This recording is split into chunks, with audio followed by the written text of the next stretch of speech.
Good morning from day 3 in Japan. I think it's day 3 today.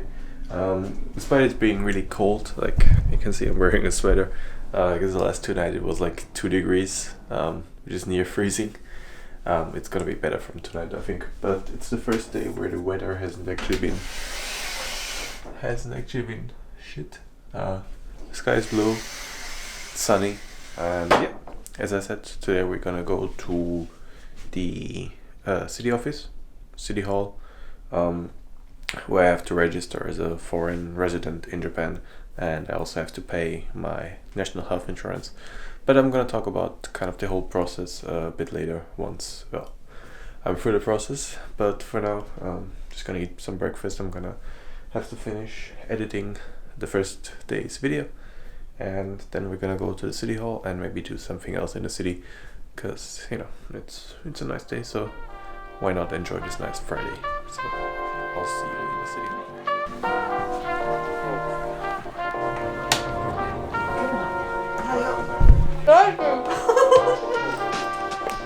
焼きそばを頬張るジュリ。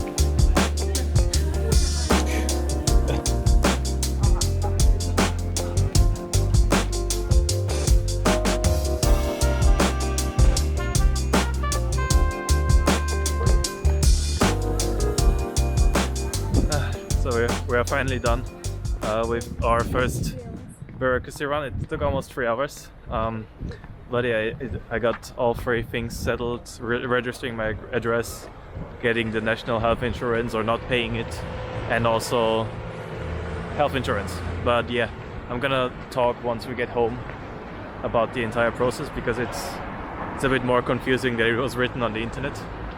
And yeah, right now we are going back to Jui's mom, who's been waiting for us for 3 hours in a Yakuren shop, and we're gonna have some dinner, probably lunch as well.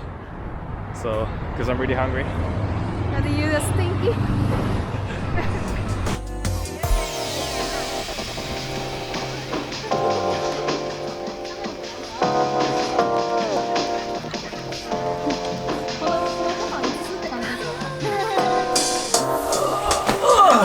And we are done.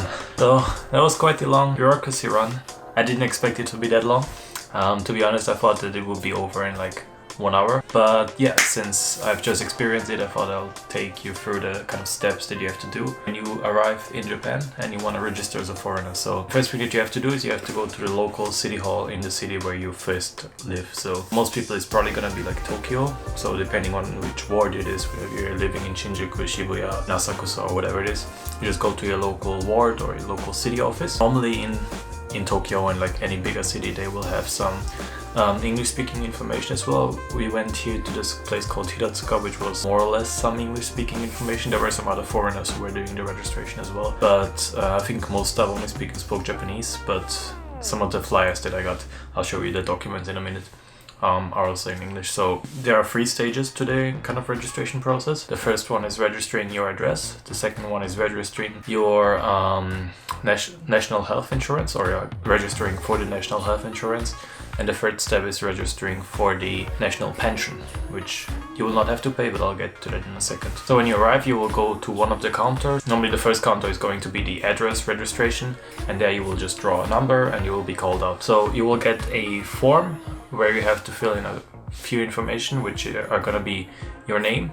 They allow you to write your name in Romaji, which is just Roman letters. However, you have to fill it out in like katakana, which is kind of one of the writing systems in Japan. If you can, I would recommend remembering how to write your name in katakana, because you're gonna need it this time and also some other times in Japan. But if not, you can ask the staff. You can search how to write your name in katakana in like Google, print it out, hand it to the staff, and they can just write it for you over there. You will have to write down when you arrived in Japan, the date that you are first kind of registering at the ward or at the office, and you will also have to write down basically your address for where you are going to be living. Now here's the thing, most people are doing a working holiday visa are not going to be staying in one place necessarily. I am going to be living in Tokyo for 1 year, so I'm just going to register one address. But if you're moving constantly from like one place to the other, it doesn't really make sense to register each address anew, because you will have to be going to city wards for sometimes 3 hours. What I would recommend in that case, and I think that's what's generally recommended, is going to the first place that you arrive. So if you arrive in Tokyo and you stay in Tokyo at first, then maybe the first 2 weeks, go to that city ward just so you are registered once and it's written on the back of your Zairyu card, of your residence card. And after that, just kind of don't really bother registering again if you're going just from city to city and staying in hotels, because it really doesn't make an awful lot of sense to really do that. And yeah, if you're staying in maybe one place for a longer period of time, maybe 2 to 3 months at a time, then I would recommend just doing the office run for 1 day. If you have registered your kind of your information, you will get a sheet that is kind of like a confirmation sheet. With this sheet you can go on to the next 2 steps, which are gonna be other counters in the building. The next step that I did was the National Pension Fund, which I didn't really know that I have to register for that. So what the thing is here in Japan, they have a national pension that you have to kind of pay regardless of whether you work or not, which might be different to some systems in Europe. In Austria, for example, you don't pay pension if you don't work. Currently, I think it's 16,000 yen per month, which is roughly $150. So it's quite a hefty sum to pay for something that you don't really need. Now, they do say that you can get some money back. So if you are staying in Japan for 6 months, you can get like 50,000 yen back. You will still be losing roughly 20 to 30,000 yen. But here's the thing, if you have not worked previously in Japan, if you have not lived in Japan before, you don't have to pay anything. So what they allow you is to apply for an exemption. So you can get a full exemption. It's called a contribution postponement system for low-income persons. Since you don't have any income in Japan so far and you are not working, or you haven't worked before, you can get an exemption. So we'll get 2 different forms. I believe this is the exemption form, and then you also get a normal pension form. So you apply for the pension at the same time, but you also apply for the exemption. Now, what will happen with that is that it will take a couple, maybe 2 or 3 months, I think it says. The exemption granted, I think you will get it granted in almost any case, because again, you didn't have any income in Japan, so you don't have to pay any pension. What will happen is within these 2 or 3 months, you will still get like a payment delivered to the address that you registered. It's just that you don't really have to pay it, because you have this kind of notice of exemption that the process is still going on. So even if you are somehow asked to pay the system, you can just show them this, and as long as the exemption has not been granted yet, you don't have to pay anything. And then as soon as the exemption is granted, then yeah, that's it. You don't have to pay the pension. Yeah, that was those 2 things were pretty simply done. I think they took maybe a total of 30 minutes overall.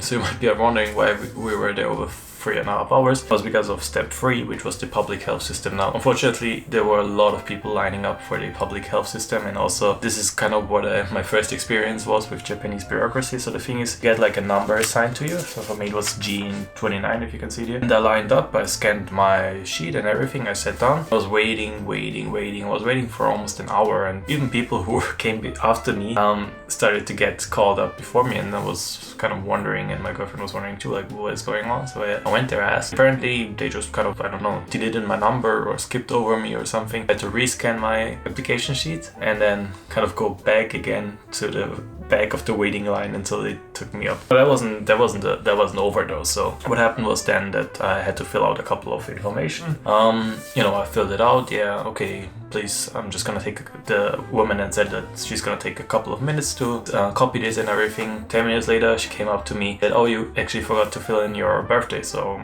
okay, I did that. I filled in my birthday. Then she came back again and she said, oh, you actually forgot to fill in it was basically she told me to write this kanji, means the in person, that I forgot to fill in that it was written down in person and not by her. And then I think roughly another 45 minutes passed, and I was wondering again what is happening, because people were being called up again, people were just sitting around doing nothing. So I went there, and after a short consultation, the woman came back to me again, and she said that I had the number because they wanted me to write down a number. So I don't have a phone number in Japan yet. So I wrote down the number of my girlfriend's mom, because they wanted some kind of a phone number. But then on another document, they wanted me to just write down no number because I didn't have a number.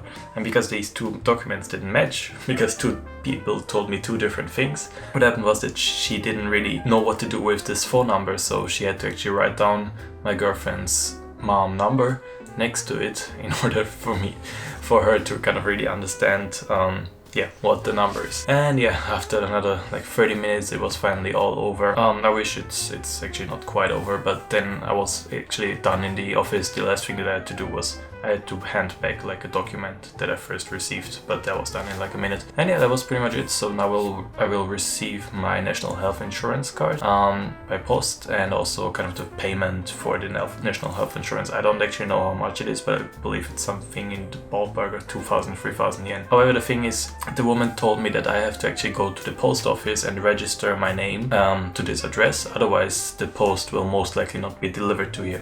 So it's not quite the end of the bureaucracy. I have to go to the post office on Monday, register my address here so that I can receive the national health insurance card and the national health insurance payment. Also the other thing, the thing for the national pension. And there was one more thing that I actually wanted to do, but I just got kind of really bored and really tired, and I wanted to eat something. It's called My Number, and it's a kind of a tax number, so you need this for a lot of different things, especially for work related stuff. I haven't actually gotten this, but since we are going to move away from this city anyways, I have to go to the city hall again. I have to go to the city hall again in another city to kind of redo the application process for the address change. So I thought that I would just do the My Number registration at that time. And yeah, pretty much that's gonna be it. With this, I can now register a phone number in Japan, which I will really need a phone to do calls and also just to browse the internet on the go and stuff like that.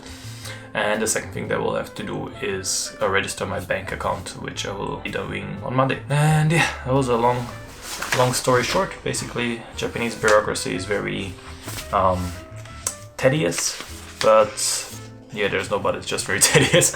So yeah, that was that. For today, that's gonna be it. I'm just going to continue editing some videos, and for tomorrow we have something really interesting planned. We're going to go shopping and doing like a small shopping challenge in a 100 yen store, or 100 yen stores in like a neighboring city, which is gonna be cool. And then on Sunday I want to kind of do a whole day trip, so to speak, to Tokyo to try to find some of the lost autumn colors, because I think the autumn colors are already ending in the next few days, and I want to still see some of them before that's all over. But yeah, for today that's it. I hope you enjoyed this bureaucracy run as much as I did. Yeah, if you want to see more or something else like this, especially if you want to see the 100 yen store challenge, because 100 yen stores, those things are really cool. The stuff that you can buy there for like $1, it's but yeah, if you want to see that, I would recommend subscribing and sticking around for tomorrow's video.